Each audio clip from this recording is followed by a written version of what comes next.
This is an ultrasound study of an 18 years young boy with complaint of sudden severe abdominal pain, no history of fever, trauma,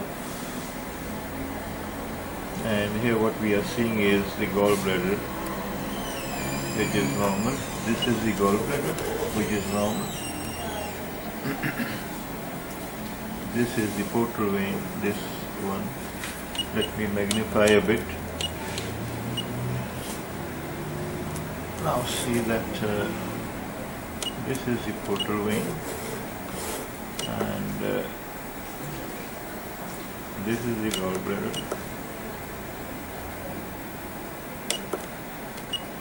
This is the gallbladder. These are bowel gas shadows, and the liver is toxic in the sense that you will see the dilation, the periportal echoes are significantly raised, as well as the portal vein radicals stand so prominent against the black background of the liver because the echogenicity of the liver has gone down. This is the portal vein radical, and see how bright it is. This is minor portal vein radical, and it is bright minor portal. This gives the liver a starry appearance. So the liver gives a starry appearance, and moreover what you see is that this is the main portal vein dividing into its posterior and anterior branches, and now this is the view to see if there is any pleural effusion. Seeing above the diaphragm, there is no pleural effusion. Now there is no fluid above the diaphragm. This is the right hemidiaphragm. This is the liver with diffuse, decreased echogenicity of this parenchyma. Outer surface is smooth. Now this is the kidney, right kidney. Now taken in isolation, this kidney gives an appearance of diffuse, increased parenchymal echogenicity, because we have studied repeatedly that the echogenicity of the renal parenchyma is either equal or less as compared to that of the liver. But in this case it's opposite. The parenchyma of the right kidney is more echogenic as compared to that of the liver. Now is the kidney disease. You see that the kidney is in fact not disease, but it's giving increased echogenicity because of the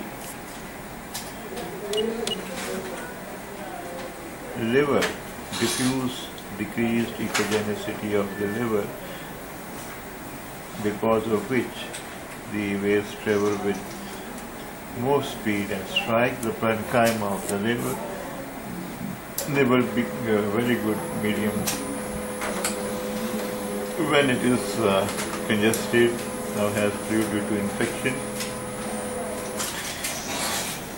so it will give the kidney a brighter appearance. Be careful in this region, in this regard, especially when you are not provided with any lab profile or x-rays, that's nothing is provided to you, then you have to see by experience, plus that move the angles, lamba salavo, roko, and here you see that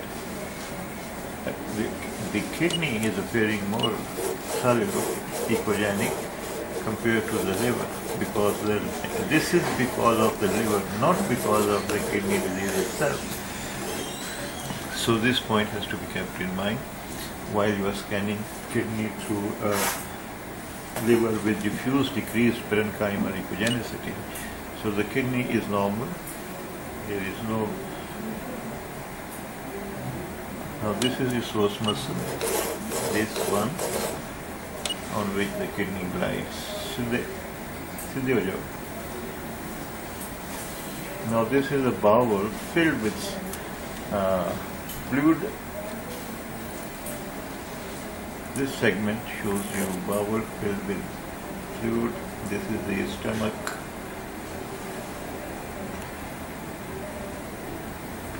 And you can see the gases, the amount of gas. This is the liver. See the starry appearance. See the diffuse decreased parenchymal echogenicity. Note the sharpness of the vessel margins. And you can see that the movement of this is the movement which you are seeing in the bowel lumen, in the epigastric region. And you can see bowel gases, the churning movement, this movement, gas.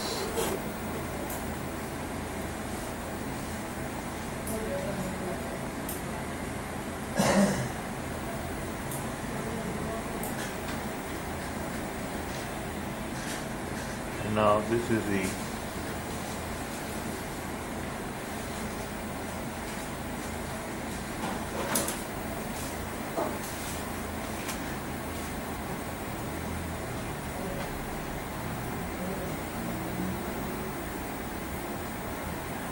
एक लंबा सांस लेके बेटा सांस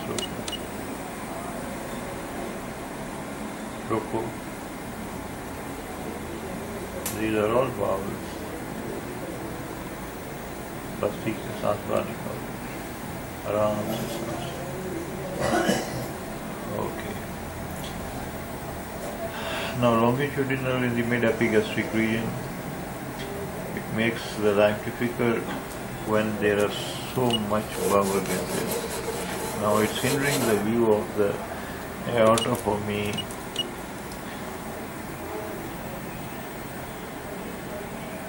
Though I can get, this is the aorta.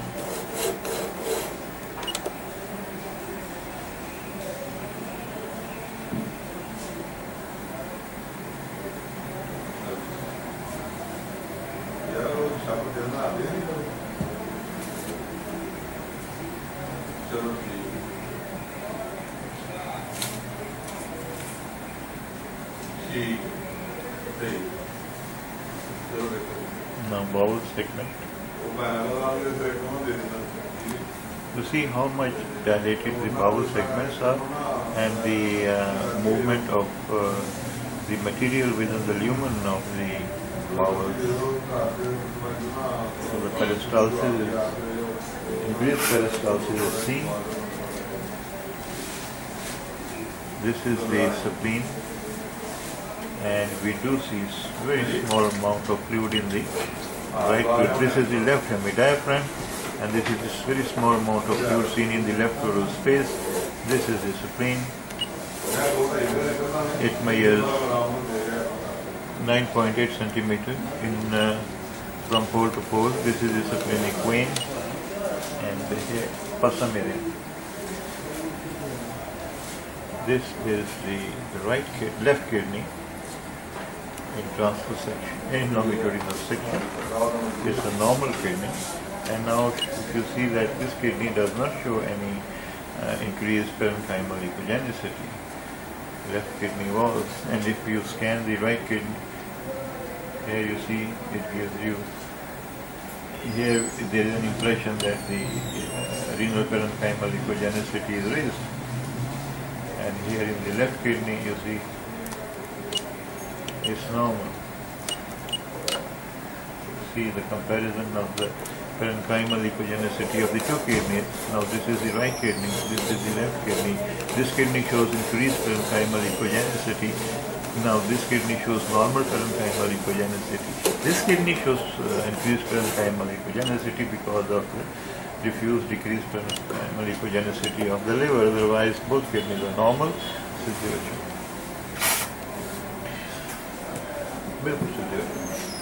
Now coming, giving a sweep to the probe down, here I see fluid in the left parachoric gutter.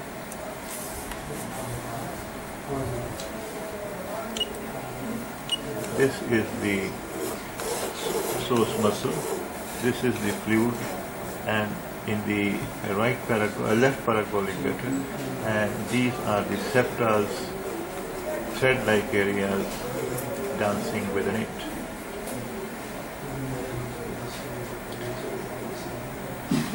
And this fluid tracks down up to the dependent region peritoneal cavity, where this is the urinary bladder, this area is the urinary bladder in transverse section, this is the urinary bladder in longitudinal section, this area is the urinary bladder, and from here you see the fluid collection with numerous internal echoes. This appears to be a bleed collection. This is now see the appearance of this collection. Here are septals. All septals merged together. No calcification is seen. No debris is seen. This is the other part. And on the right side, again, we see these are the bowels in which this fluid extends into the right paracollic gutter.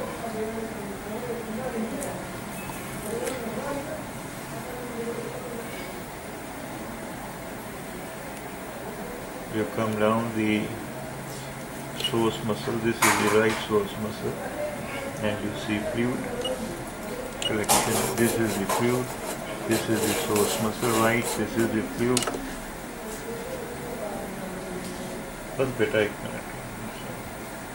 And there is a significant amount of fluid with internal echoes in the right paracollic gutter and internal echoes. These are all thread-like septals within the collection, within the fluid, and this is the bleed that is extending from the pelvic cavity into the both paracollic gutters. So this is a case of bleed, intraperitoneal bleed, possibly because of the bowel rupture. पखाना है कि नहीं? पखाना आंधा पखाना, हवा सर्दी. He is passing wind. He is, though he is nauseating now. ते कुल कितने दिन हो? 7-8 दिन, 10 दिन. So he gives a history of 7-8 days illness, of acute abdominal pain, not that severe that he could not tolerate. Now this is the fluid in the paracollic gutter, or collection rather, fluid collection in the paracollic gutter. This is the right paracollic gutter, and see there are thread-like structures within it, and it extends down into the